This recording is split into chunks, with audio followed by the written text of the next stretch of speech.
distinguida radio audiencia que nos sintoniza a través de la 107.7 y 550 AM de Radio Estéreo Universidad, el canal oficial de la Universidad de Panamá, que este año conmemora 90 años sirviendo al país. Le damos la más cordial bienvenida a su programa, La Defensoría Radio. Así como también le damos la bienvenida a nuestros distinguidos cibernautas que nos siguen a través de nuestra cuenta @DefensoriaUP en Instagram o se conectan a través de nuestra cuenta en YouTube Defensoría UP. Les habla su servidora Clarisa Cristina Flores y hoy en compañía de mi distinguido colega Jorge Isaías González le damos de nuevo la más cordial bienvenida a esta su edición de su programa La Defensoría Radio. Saludos Clarisa, saludos a todos y todas. Bueno, sin más preámbulo, comenzamos nuestra edición de hoy con las notirrápidas. En primer lugar, el Centro Regional Universitario de San Miguelito realizó un acto simbólico dentro de la formación a 16 estudiantes de la carrera de edificación en este centro, los cuales recibieron su casco blanco como un símbolo de compromiso, responsabilidad y vocación en la ingeniería. Este importante paso en su formación profesional los acerca a su meta de contribuir al desarrollo de Panamá. En ese sentido, recordamos que así como también los médicos también tienen este tipo de actos simbólicos donde se bendicen sus instrumentos con los cuales van a atender a sus pacientes, un método de reafirmar el avance y la próxima meta de graduación de los jóvenes. Y bueno, las buenas noticias, como hay que difundirlas, tenemos entonces que mencionarlas. En ese sentido, la Universidad de Panamá pone a disposición de sus estudiantes del servicio de transporte gratuito, facilitando su movilidad para el turno nocturno en el campus central. Son 6 rutas disponibles que tendrán un horario de lunes a viernes de 4 de la tarde hasta 11 de la noche. Aprovecha este beneficio y enfócate en lo más importante, tu formación académica. Como tercera notirrápida, la noche del 1 de abril fue la premiación del concurso de ensayos 25 años del canal en manos panameñas, en el cual dentro del jurado calificador contó con la presencia del profesor Gilberto Marulanda, defensor de los derechos universitarios. La ganadora de este concurso fue la profesora Venecia Chan Monterrey, docente de nuestra prestigiosa Casa de Estudios Superiores.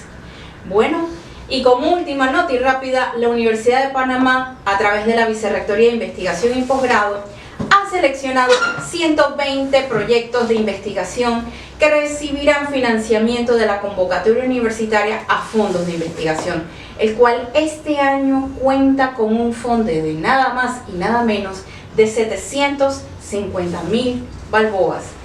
Estos estudios de investigación abordarán temas clave como salud, medio ambiente, seguridad alimentaria y cambio climático.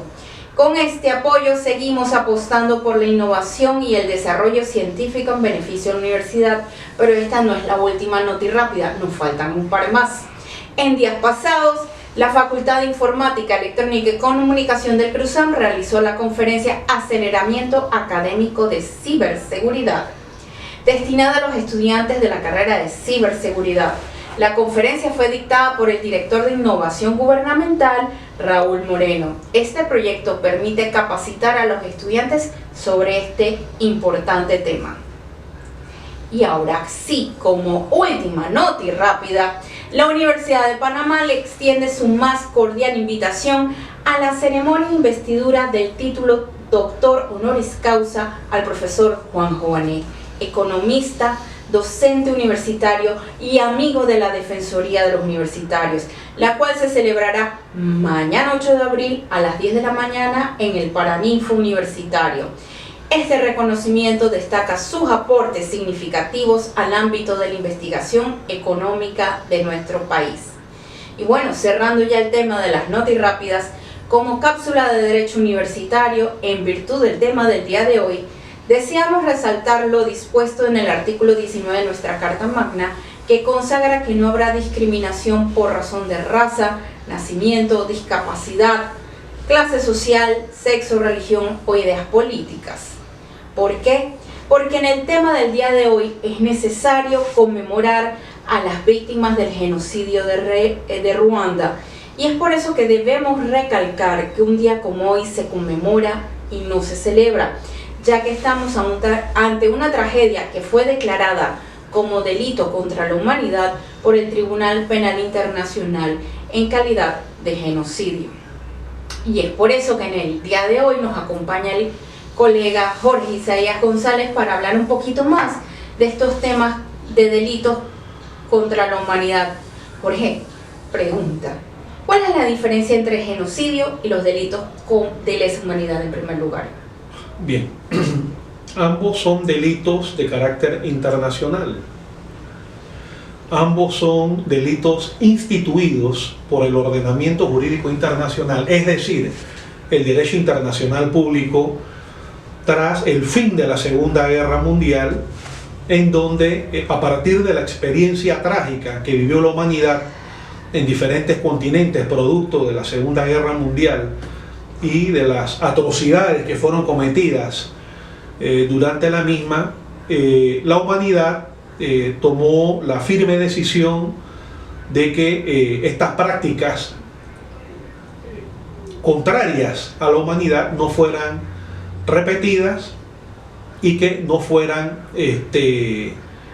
carentes de una sanción o una repercusión de carácter legal, de carácter penal.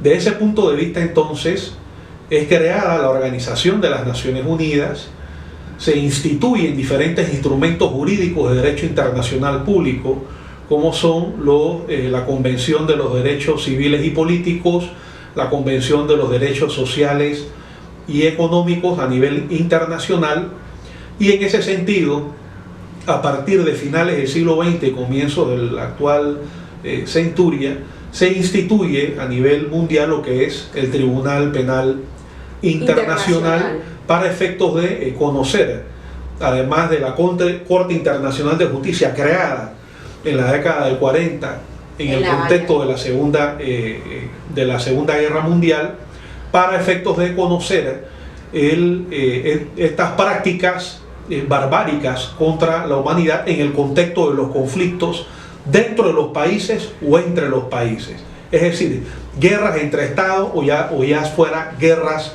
civiles dentro de los países. En ese sentido, los delitos de lesa humanidad son aquellos que significan un ataque generalizado o sistemático contra poblaciones con pleno conocimiento por parte del Estado que los lleva a cabo, mejor dicho, ya sean persecuciones, expulsiones forzosas de población fuera de sus territorios, torturas, violaciones masivas, es decir, la utilización de la violación, el atentado a la integridad física de las mujeres como un mecanismo de guerra ideológica, de guerra cultural, como un mecanismo de afectar a la moral y a la sociedad del Estado considerado, o el ente considerado en este caso enemigo.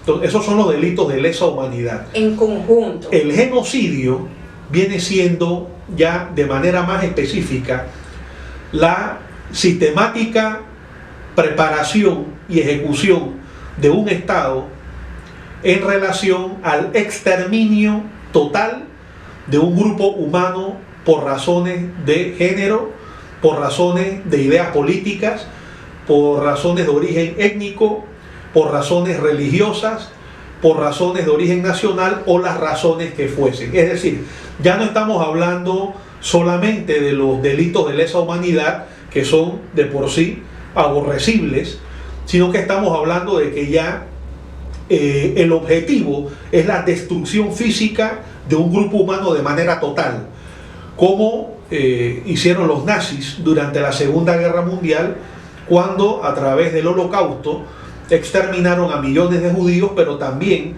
a gitanos, romaníes, a población LGTB, homosexual, comunistas por razones ideológicas. Justamente lo que quería resaltar, Jorge, que Este tema se trajo a colación el día de hoy porque muchas veces la palabra genocidio solo las asociamos a los delitos contra la humanidad que fueron contra grupos étnicos, contra grupos que practicaban una cierta religión durante la Segunda Guerra Mundial. Y el tema lo traemos a colación justamente para concienciar a toda la comunidad universitaria que el genocidio no se detuvo justamente con el fin de la Segunda Guerra Mundial y que lastimosamente ha habido diversos actos genocidas o movimientos genocidas después de la Segunda Guerra Mundial, como es el caso que queremos conmemorar el día de hoy. Precisamente el genocidio de Ruanda. El genocidio de Ruanda. Ocurrido en el año de 1994, Clarisa. Entonces, ahí, como dato histórico, tenemos que decir que la noche del 6 de abril de 1994, el avión en que viajaba el presidente de Ruanda, Juvenal Habyarimana, y el de Burundi, Cyprien Ntaryamira, fue alcanzado por 2 misiles en el momento en que se disponían a aterrizar en el aeropuerto ruandés de Kigali, causando la muerte a ambos líderes. Al gobierno Hutu a la minoría Hutu en el poder, y justamente a esa etnia fue la que propició siempre la división étnica durante el transcurso de los años, y ese conflicto, ese odio étnico fue el que provocó entonces este genocidio. Sí, y no fue exclusivo de los belgas, los alemanes, los franceses, los ingleses, los portugueses. Se dice hoy en día que ni la ONU, ni Bélgica, ni Francia le dieron la espalda a Ruanda en este conflicto genocida. Y fíjate, Clarisa, que esto tiene consecuencias que trascendieron las fronteras de Ruanda y provocó toda una situación en los países de la región que todavía se sigue dando hoy día. En el país vecino del Congo, sí, los Hutus, que fueron expulsados del poder tras la rebelión de los Tutsi a partir del genocidio, estos Hutus han encabezado también un conflicto civil que se ha conjugado con los distintos factores de poder dentro del Congo, y las grandes potencias también tienen los intereses involucrados en las distintas guerras de África, las esmeraldas, los recursos minerales, los diamantes, el petróleo, etc. Incluso con el éxodo de los Hutus se provocó en el Congo la peor epidemia de cólera en ese momento. Pero bueno, no todo fue impunidad, y ya que el Tribunal Penal Internacional para Ruanda fue creado por el Consejo de Seguridad el 8 de noviembre de 1994 para juzgar a las personas presuntamente responsables de genocidio y otras violaciones graves de las situaciones cometidas en Ruanda del 1 de enero al 31 de diciembre de 1994. En ese sentido, el 2 de septiembre de 1998, 4 años después, se produjo la primera sentencia de este tipo en la historia de la humanidad, lo cual yo creo que es un hito y un éxito para el derecho internacional público, porque siempre se ha abogado que existan estos mecanismos de reivindicación de derechos humanos. Y en ese sentido, el Tribunal Penal Internacional de Ruanda declaró a Jean-Paul Akayesu culpable de instigar el asesinato de 2.000 tutsis en Taba, ciudad en la que entonces era alcalde. Así, desde su creación y después de 21 años en funcionamiento, este tribunal ha dictado 93 sentencias condenatorias individuales a militares, políticos, religiosos, que fue lo más triste, que hubo sacerdotes y monjas que contribuyeron a esta masacre, milicias y miembros de la radio, televisión, Mil Colinas, entre otros medios.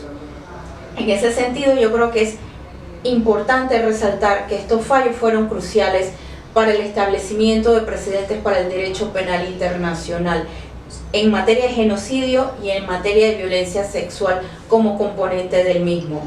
Entonces, Jorge, ahí vemos que el Tribunal Penal Internacional para Ruanda fue todo un éxito, si bien es cierto, tal vez no tuvo el alcance que muchas víctimas hubieran deseado. Sí.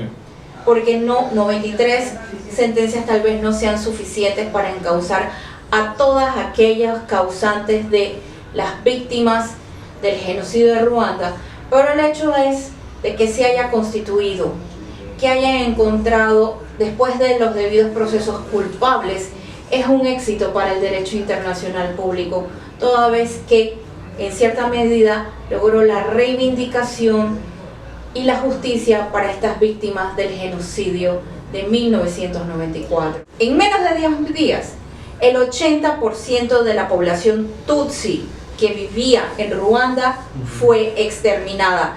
Tanto es así que las calles no solamente estaban llenas de cadáveres, sino que el propio cauce del río Nilo se bloqueó debido a la cantidad de cuerpos que fueron desechados al río. Esta masacre se prolongó hasta el 7 de abril de 1994, cuando se formó un gobierno de unidad nacional. Lo peor de todo, que es lo que acabas de decir hace un momento atrás, Jorge, es que no solamente hubo víctimas mortales en el genocidio de Ruanda, sino la violencia sexual practicada contra la mujer ruandesa, mujeres y niñas ruandesas, que al menos se cuentan que fueron 250.000 mujeres ruandesas, sobre todo de la etnia Tutsi, las cuales fueron no solamente violadas y posteriormente ejecutadas, sino que además sufrieron múltiples formas de violencia, entre ellas la mutilación genital, la amputación de pechos, la esclavitud sexual, el aborto, entre otras barbaries. Y bueno, consecuencia de esa violencia sexual que sufrieron las mujeres, el 70% de estas víctimas tuvieron que sufrir del contagio del VIH. O sea que no solamente fue el trauma psicológico, licenciado, sino es que además tuvieron que cargar con la sentencia de muerte, porque a la hora de la hora muchas de ellas no tenían acceso a tratamientos médicos que fueran de carácter retroviral. Así que muchísimas de ellas murieron por culpa del SIDA conforme pasaron los años.